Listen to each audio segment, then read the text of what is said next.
Welcome back. We are covering number 2 and number 1 of the 20 key activities to guarantee successful employee onboarding. Again, I will leave a link to the playlist that covers all the prior videos. You got a quick snapshot on the prior one if you haven't seen that, but wait till the end of this video and then you can go back and listen to all of them. And again, feel free to share this with anybody you also might feel would benefit from listening to this video series. Before we get started, also hit the subscribe button, click the thumbs up, click the alert button so you're notified of future content that comes out from this channel. And number 2 and number 1. Number 2, ensure the hardware is available, working, and has any detailed instructions that need to be had with this. A lot of times as we're into a job for 6 months, a year, 2 years, 5 years, 10 years, we just know things and do things and take it for granted that everybody knows it, and it's not the case, especially for new hires and new employees. So make sure that you have all their technology set up so that they hit the ground running. In the prior video, we covered making sure that you have they have their credentialing and access to the needed systems. It's the same thing. They need to have the hardware to even access those systems. Recently, I had an onboarding experience where I was sent a brand new, laptop, typical PC laptop, and so Windows laptop, and basically I was given an instruction manual that had outdated Windows operating system on there. The laptop was Windows 10. The operating system was like Windows 8.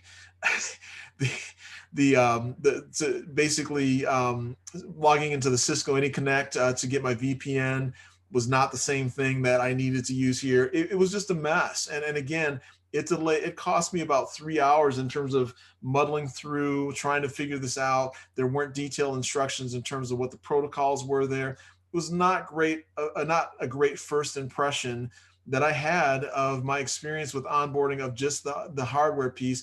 And then when I was finally able to log in, I had multiple IMs that popped up asking if I was available and online.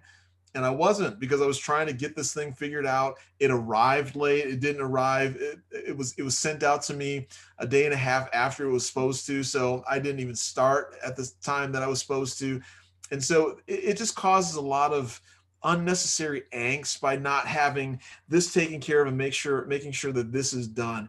But again, this is something that you have to own if you're going to be that leader, that or that future leader. If you know a teammate's coming in to help take some things off of your plate, you make sure that they have what they need to get going and not just sitting there expecting that it's taken care of. Step your game up. Help your boss out. Cover that in another video series, by the way.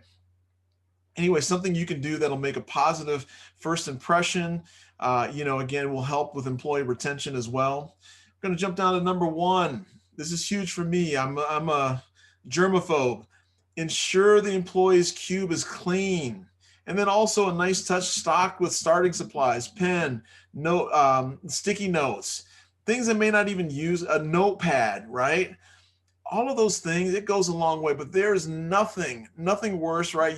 You're dressed up typically. I typically dress up a little bit more, even if it's a business casual on my first day, right? I wear a jacket and, shirt and tie, maybe not necessarily a tie, but nothing worse going in with some decent, clothing on, and then you get to your cube and it is disgusting. There's dirt, there's all kinds of food debris. That is the worst. And then you've got to go and figure out if there's even any cleaning supplies. You don't know where anything is, but you can tell nobody's taken the time to give you a second thought in terms of what that looks like. It speaks volumes to me.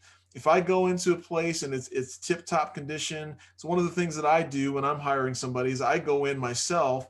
I'll do it on a Friday when it's probably, jeans day and casual day, and I'll make sure that I wipe down that employee's desk, if it's a shared, keyboard that's in mouse, I try and get them new stuff, by the way. But if it's not, I go ahead and I spray it down. I let them know that I've sprayed it down. Make sure that I, wipe out all the shelves. I make sure that all the prior employees' stuff is cleared out for them as well and put it in place if it's shared or not even used. If you have an employee that's been there 10, 15 years, they've probably got stuff that they don't use or need anymore, but it's sitting there. It's not fair to the new employee to have them come in and kind of figure out if they need to use this or not. Get it cleared out ahead of time. It speaks volumes to that care and feeding and that that touch, that personal touch that you can give them on that first day. But again, something easy to do. It's a quick win. It's a quick victory. I know I certainly appreciate it. I think most people do. Again, especially if in this day and age too, if you don't get a new keyboard or a mouse, that's something just from a cleanliness and health standpoint that we all should be taking care of. So anyway, I'm going to end this video. Thank you for listening to the series.